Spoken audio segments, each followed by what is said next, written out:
Hi, Nancy Burt-Preece here, Independent Stampin' Up! Demonstrator. I'm going to show you how to do the kissing technique today. So please take a screenshot.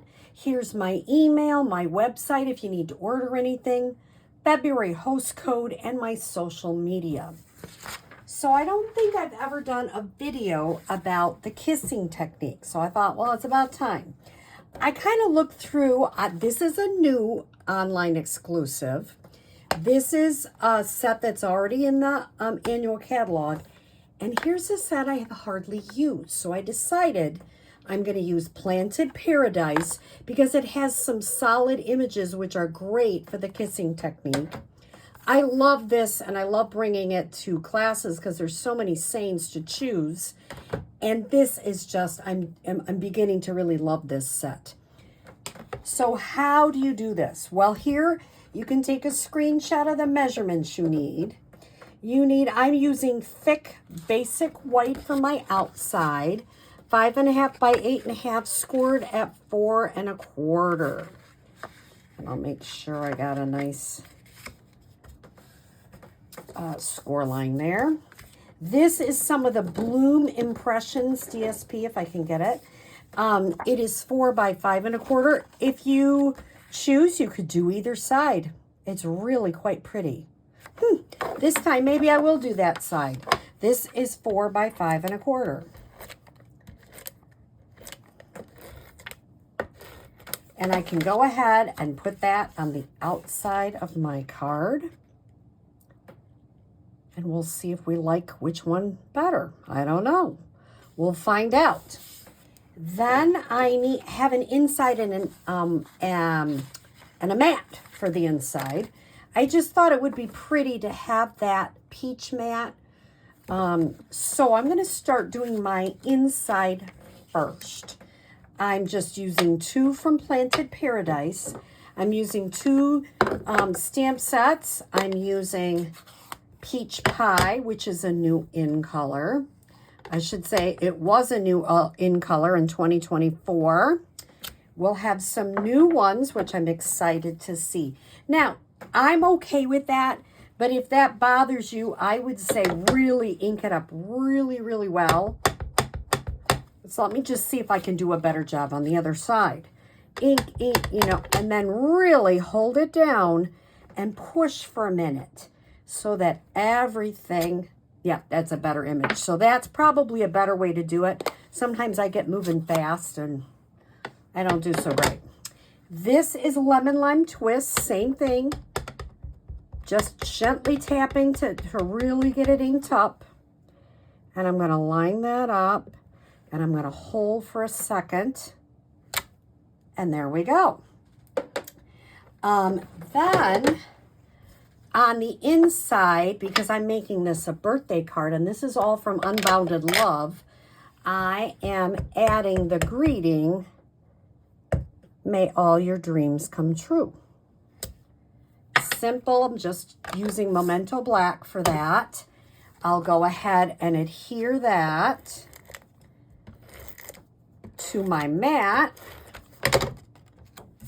which I will then adhere to my card base. So this is so far a pretty simple stamping card.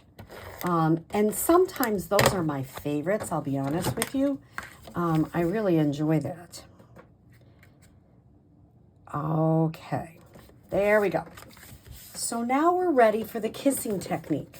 I have my black ready, but I'm going to start with the white.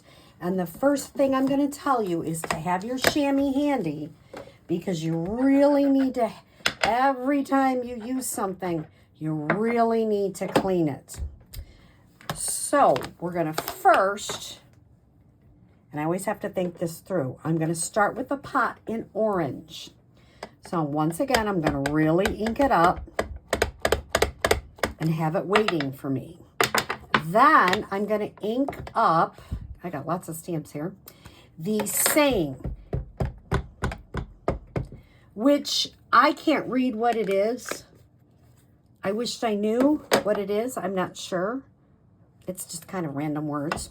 So I have this inked up, and I'm going to put it towards the bottom of my script that is inked with Memento. I'm putting this to the bottom, really pushing and bringing that. Now I can close this one up. I'm not stamping it quite yet. I should have done the leaves first, but you know how that goes. I really do think you need to do the leaves before, and I'm going to use the top part, so I don't need to do anything there. Ink it up really well. Go to the top, press down, and I can go ahead and ink it towards the top. And I'm going to go ahead and line this up.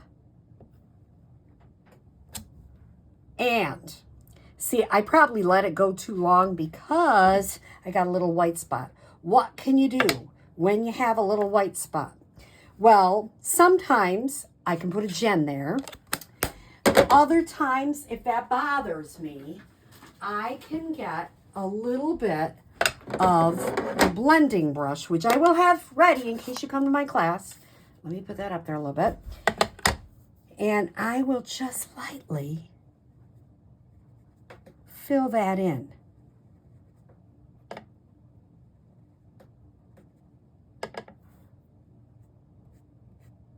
And you can't even tell it happened. So there's lots of ways. I got a little orange there. I'm okay with that. If you're not, you can always turn it over and try it again. Now, the next thing I'm going to do is I'm going to ink up the happy birthday from Unbounded Love.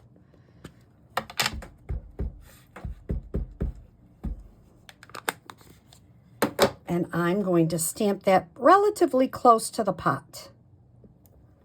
Now, the first time I did this, I always try it, and then I always make some changes. First time I did this, I didn't give a lot of room. So you can either, depends on your hand strength, you can mount them and then tear. I like to tear first. I'm going to tear the white. This is how I like to do it because then I can kind of line them up. Then I'll adhere it. You can use green glue or whatever it is you choose. Then I'll adhere it. Then I know about how much black, and you're always tearing towards yourself. So 2 techniques on this card, the tearing technique as well as the kissing technique. Oops, and I almost was going to glue it, which you could. I just popped it because it gave a little bit of something to the card. So 2 different techniques, kissing technique, tearing technique. When you're tearing our paper, always tear towards yourself. You'll be happier with that. I think you get a nicer torn edge. And don't worry about them being like all over the place because that's how you want a torn edge. It just gives it a little bit of fun to it. Adds a little class, I think, to it. And I'm going to pop that up on the front. So my question is, which you can share in the comments, do you like better? The orange background or the yellow background? I like them both, but I'm almost thinking I like the yellow a little bit better. So I hope you try the kissing technique and using some tearing to make your cards interesting. Have a great day.